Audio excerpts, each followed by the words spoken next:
আমাদের আরেক ভাই প্রশ্ন করেছেন, আল্লাহ কোথায়? জবাব বলবো, আল্লাহ কোথায়? সুবহানাল্লাহ। অত্যন্ত গুরুত্বপূর্ণ প্রশ্ন। বরং বলবো যে ঈমান যাচাইয়ের মূল প্রশ্ন হলো আল্লাহ কোথায়। আমাদের কিছু ভাইয়েরা আছেন, এই জাতীয় প্রশ্ন শুনলে তাদের মাথা গরম হয়ে যায়। এর কারণ হলো তারা কোরআন সুন্নাহর উপর তো নির্ভরশীল নন। যদি হতেন তাহলে এই প্রশ্ন শুনলে মাথা গরম নয়, মাথা ঠান্ডা হতো, আত্মতৃপ্তি লাভ করত। কারণ এই প্রশ্ন হলো নবী মুহাম্মদ সাল্লাল্লাহু আলাইহি সাল্লামের। সুতরাং প্রতিটি মুসলিম যিনি আশহাদু আল্লা ইলাহা ইল্লাল্লাহ এই সাক্ষ্য দেবেন, তাকে অবশ্যই জানতে হবে আল্লাহ কোথায়। আল্লাহ কোথায় এই বিষয়টি স্বয়ং আল্লাহ সুবহানাহু ওয়া তাআলা নিশ্চিত করেছেন কোরআনুল কারীমের অসংখ্য আয়াতে। তো এই প্রশ্নের জবাবে প্রথম বলবো, আল্লাহ কোথায়? আল্লাহু ফিস সামা ফাওকাল আরশি। আল্লাহ সুবহানাহু ওয়া তাআলা ঊর্ধ্বে আরশের উপরে রয়েছেন। এ মর্মে অসংখ্য দলিল। আল্লাহ রাব্বুল আলামিন সূরা মুলকে বলেন, আআমিনতুম মান ফিস সামাই আইয়াখসিফা বিকুমুল আরদা ফাইদা হিয়া তামুর।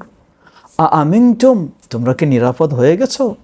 মান ফিস সামা, যিনি ঊর্ধ্বে রয়েছেন, আল্লাহ সুবহানাহু ওয়া তাআলা। আল্লাহ রাব্বুল আলামিন নিজের পরিচয় দিতে গিয়ে বলেন, আর রহমানু আলাল আরশি ইস্তাওয়া, সূরা তাহা ৫ নম্বর আয়াত। আর রহমানু আলাল আরশি ইস্তাওয়া, দয়াময় রহমান তিনি আরশের উপরে রয়েছেন, আরশের উপরে রয়েছে। সুতরাং আল্লাহ কোথায় যদি বলা হয় যে আল্লাহ সুবহানাহু ওয়া তাআলা স্বসত্তায় কোথায়, জবাব আল্লাহ সুবহানাহু ওয়া তাআলা সপ্ত আসমানের ঊর্ধ্বে হলো আরশ, সেই আরশের উপরে আল্লাহ সুবহানাহু ওয়া তাআলা। আর আরশ হলো সবচেয়ে মহান সৃষ্টি। আল্লাহ সুবহানাহু ওয়া তাআলার সৃষ্টি জগতের মাঝে সবচেয়ে বড় আযমুল মখলুকাত, সবচেয়ে বড় এবং সৃষ্টি জগতের সর্ব ঊর্ধ্বে যেটা রয়েছে সেটি হচ্ছে আরশ। এই আরশের উপরে রয়েছেন স্রষ্টা সুবহানাল্লাহ। আল্লাহ কোথায় এই প্রশ্ন রাখতেন নবী মুহাম্মদ সাল্লাল্লাহু আলাইহি সাল্লাম। সহিহ মুসলিমের হাদিস। একটি রাখাল মেয়ে কৃতদাস, রাখাল মেয়েকে তার ঈমান আছে কিনা জানার জন্য আল্লাহ রাসূল সাল্লাল্লাহু আলাইহি ওয়াসাল্লাম প্রশ্ন করলেন, আইন আল্লাহ, আল্লাহ কোথায়? ক্বালাত ফিস সামা, সেই কাজের মেয়ে রাখাল মেয়ে জবাব দিল, আল্লাহ সুবহানাহু ওয়া তাআলা ঊর্ধ্বে, সুবহানাল্লাহ। সুতরাং প্রতিটি মুসলিমের আকীদা বিশ্বাস হবে আল্লাহ সুবহানাহু ওয়া তাআলা স্বসত্তায় তিনি ঊর্ধ্বে রয়েছেন, আরশের উপরে। এ মর্মে কোরআনুল কারীমে প্রায় ৬০টি আয়াত স্পষ্টভাবে এসেছে। যেমন সূরা আরাফ ৫৪ নম্বর আয়াত এসেছে, সূরা ইউনূস ৩ নম্বর আয়াত এসেছে, সূরা রা'দ ২ নম্বর আয়াতে, সূরা তাহা ৫ নম্বর আয়াতে, সূরা আল ফুরকান ৫৯ নম্বর আয়াতে, সূরা আস-সাজদা ৪ নম্বর আয়াতে, সূরা আল হাদিদ ৪ নম্বর আয়াতে। এই ধরনের ৬০টি আয়াতে স্পষ্ট করেছেন আল্লাহ সুবহানাহু ওয়া তাআলা তিনি আরশের উপরে রয়েছেন। তিনি কি আমাদের সাথে সর্বত্র রয়েছেন? জবাব না। তার জ্ঞান রয়েছে সর্বত্র, যেখানে যা কিছু করি তিনি জানেন। তার দর্শন রয়েছে সর্বত্র, তার শ্রবণ রয়েছে সর্বত্র, তার কুদরত, ক্ষমতা, শক্তি রয়েছে সর্বত্র।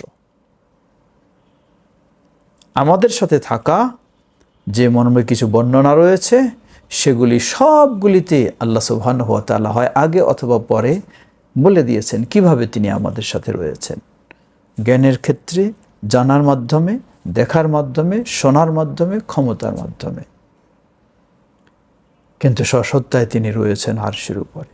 এজন্য ইমাম আবু হানিফা রাহিমাহুল্লাহ শক্তভাবে তিনি জবাব দিলেন, কেউ যদি এটা না বিশ্বাস করে যে আল্লাহ কোথায়, সর্বত্র কিনা, আরশ কোথায় তাও জানি না ইত্যাদি বলে, তিনি বললেন ফাকাদ কাফারা, তার আকীদা কুফরি আকীদা।